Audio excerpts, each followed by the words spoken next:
કાળમાં ઘટેલી એક સત્ય ઘટના। આ એક સત્ય ઘટના છે। શહેરથી દૂર એક નાનકડા ગામમાં ખેતીવાડી પર ગુજરાન ચલાવતું દંપતી કરશનદાદા અને કાશીમાં રહેતું હતું।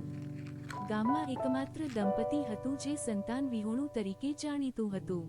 ગામ નાનકડું હોય એટલે કાશીમાં નામ ઉચ્ચારે તો તરત જ કહે કે પેલા સંતાન નથી એ જને।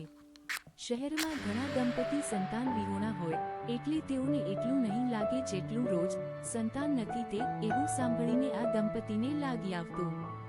ખરેખર સંતાનોનું સુખ તો પ્રભુ કૃપાથી જ પ્રાપ્ત થઈ શકે। લગ્ન બાદ ઘણી મથામણો કરી પરંતુ જીવનભર ખોળાના ખુદનારથી વંચિત જ રહ્યા। ઘણા દોરાધાગા, ઘણી માનતાઓ, બાધાઓ, ઔષધિઓ લઈ જોઈ પરંતુ અંતે બધું જ વ્યર્થ। એટલે સુધી કે બાળક થાય તો બંને જણાએ આજીવન ગળ્યું નહીં ખાવું એવી બાધા રાખી તો પણ જીવનમાં મીઠાશ ન આવી। છેવટે નક્કી કર્યું કે મોટા ભાઈને 2 દીકરા છે તે પૈકી એકને ભાઈ ભાગની જર જમીન આપી દઈશું અને આજીવન તેમની સાથે રહીશું। બધાએ સાથે મળીને પરિવારમાં નિર્ણયનો સ્વીકારી લીધો અને ઘડપણનો કોઈ સહારો બનશે એ વાતથી હૈયે રાહત થઈ।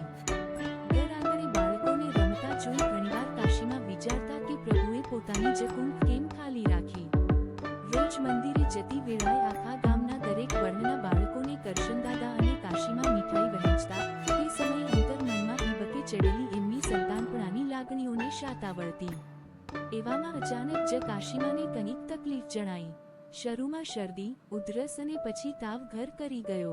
તેથી ઘર પરિવાર ચિંતિત બન્યો અને કોરોનાનો સમય હોય ડોક્ટરના કહેવાથી તપાસ કરાવી તો રિપોર્ટમાં કરોડના પોઝિટિવ આવ્યો। આથી ઘર પરિવાર સૌના રિપોર્ટ થયા પરંતુ ઈશ્વરની દયા કૃપાથી કાશીમાની સૌ નજીક હતા તેમ છતાં અન્ય પરિવારના સદસ્યોના રિપોર્ટ નેગેટિવ આવ્યા। બાળકોના રિપોર્ટ પણ નેગેટિવ જ આવ્યા। આ બાજુ કાશીમાનું ઓક્સિજન લેવલ સતત ઘટવા લાગ્યું। આથી તાત્કાલિક સારવાર માટે હોસ્પિટલમાં દાખલ કરવામાં આવ્યા। જનરલ વોર્ડ આસપાસ કોરોનાના દર્દીઓ, નર્સ, ડોક્ટરો, સફાઈ કર્મીઓ, ઇન્જેક્શનો, ટપ ટપ ટપકતી ગ્લુકોઝની બોટલ અને ઘડી ઘડીનું રુદનને કકળાટ। કાશીમાની આસપાસનું વાતાવરણ તદ્દન પલટાઈ ગયું। શ્વાસે શ્વાસે જાણે જીવતર બોજ લાગવા માંડ્યું। હોસ્પિટલમાં સારવાર લઈ રહેલા કાશીમાને કદી એકલવાયું નહોતું લાગવા દીધું। પ્રપૌત્રે તન મન ધનથી સગીમાં જેવી જ સેવા કરેલી। કાશીમાં છેલ્લા 1 અઠવાડિયાથી ઓક્સિજન ઉપર જ હતા। હોસ્પિટલના મુખ્ય દરવાજા પાસે જ રાધા કૃષ્ણની મૂર્તિ હતી। ગુલાબી પુષ્પનો હાર અને સુગંધિત અગરબત્તીની સુગંધ જાણે વાતાવરણમાં એક તાજગી ભરી રહી હતી। પરંતુ આવજાવ કરનારા લોકો જાણે એ મૂર્તિને જોઈને નહીં બગાડતા પણ એ મૂર્તિ જાણે કર્મફળ આપવા બેઠી હોય તેમ લલકાતી હતી। એ કર્મફળ ફક્ત બીમાર વ્યક્તિ જ નહીં પરંતુ તેના તમામ સ્નેહીજનો પણ ભોગવી રહ્યા હતા। સૌના મનમાં એક જ ડર હતો કે ક્યાંક પોતાના જાણીતાનો ચહેરો જાણ વગર જ ગડબડ બની ન જાય। સમયાંતરે જરૂરી સારવાર મળતી હોવા છતાં કાશીમાને વેન્ટિલેટરની જરૂર જણાતા ડોક્ટરોના સૂચન મુજબ સ્પેશિયલ વોર્ડમાં ખસેડવાનું નક્કી થયું। આથી જનરલ વોર્ડમાંથી જ્યારે કાશીમાને સ્પેશિયલ રૂમ તરફ લઈ જઈ રહ્યા હતા ત્યારે રાધા કૃષ્ણની મૂર્તિ પાસે કાશીમાએ એક 5-6 મહિનાનો ગર્ભ ધરાવતી સ્ત્રીને રડતા જોઈ। પોતે રોગથી નંખાઈ ગયેલા હોવા છતાં તે સ્ત્રી શા માટે રડતી હતી તે જાણવાની ઉત્સુકતા જાગી। પુત્ર સાથે ફોન પર વાત કરીને તેને આદેશ આપ્યો કે તે ગર્ભવતી સ્ત્રીના રડવાનું કારણ જાણે।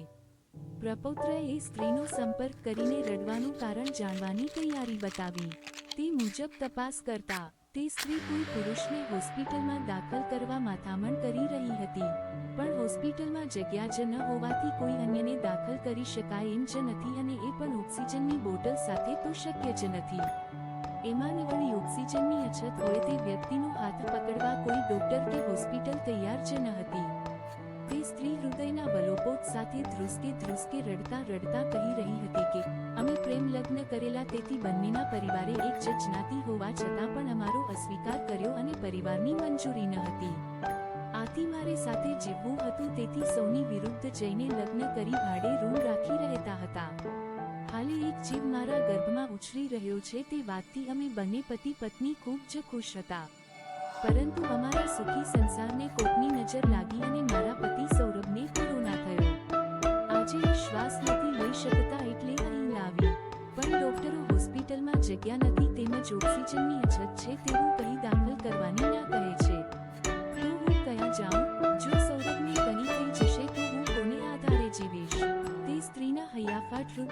વાતાવરણને વધુ ગંભીર બનાવ્યું. પ્રપોત્રે તે સ્ત્રીની હકીકત કાશીમાને જણાવી. આ જાણી કાશીમાને પોતાને મળી રહેલી સારવારનો અફસોસ થવા લાગ્યો. જો પોતાનો જ દીકરો હોત તો પોતે ખાટલેથી ઊભા થઈ દીકરાને જગ્યા કરી જ આપી હોત ને. આ કોઈ અન્યનો હતો, પણ હતો તો દીકરો જ ને. કાશીમારે પરિવાર અને ડોક્ટરો સૌને બોલાવી વાત કરી કે હું ઘણું જીવી. સંતાનની ઝંખનામાં પણ મરણતાણે એવું લાગે છે કે ભગવાને સૌરભ રૂપે સંતાનની સેવા કરવાનો મને અવસર આપ્યો હોય. મારે હવે નથી જીવવું. ઓક્સિજનની સાચી જરૂર તો સૌરભને છે. તેને દાખલ કરો અને મને હવે પ્રભુ પાસે જવા દો. ખૂબ જીવી લીધું છે, હવે વધુ નથી જીવવું. ડોક્ટર અને પરિવારે અસંમતિ પ્રગટ કરી તો કાશીમાએ પોતાના હાથે જ ઓક્સિજન માસ્ક હટાવી દીધો. સૌની નજર જતા ફરીથી માસ્ક પહેરાવ્યું. કાશીમા તેની જીદ ઉપર અડગ હતા.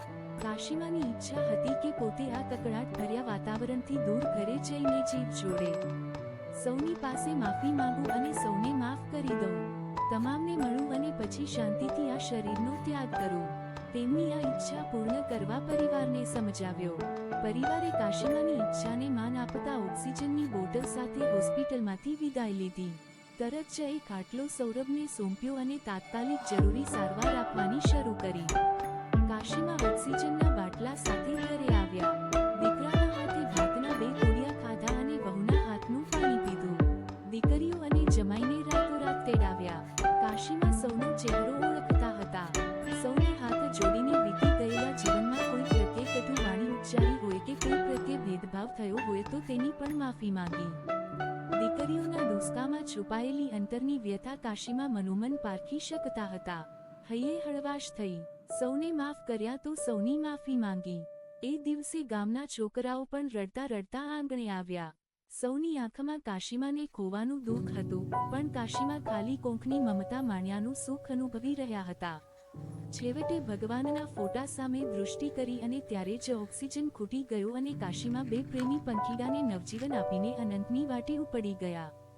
મિત્રો, આ વાર્તા પસંદ પડી હોય તો વિડીયોને લાઇક અને શેર કરવા વિનંતી છે. તથા ચેનલને સબસ્ક્રાઇબ કરશો. આભાર. સાથે ફરી મળીશું.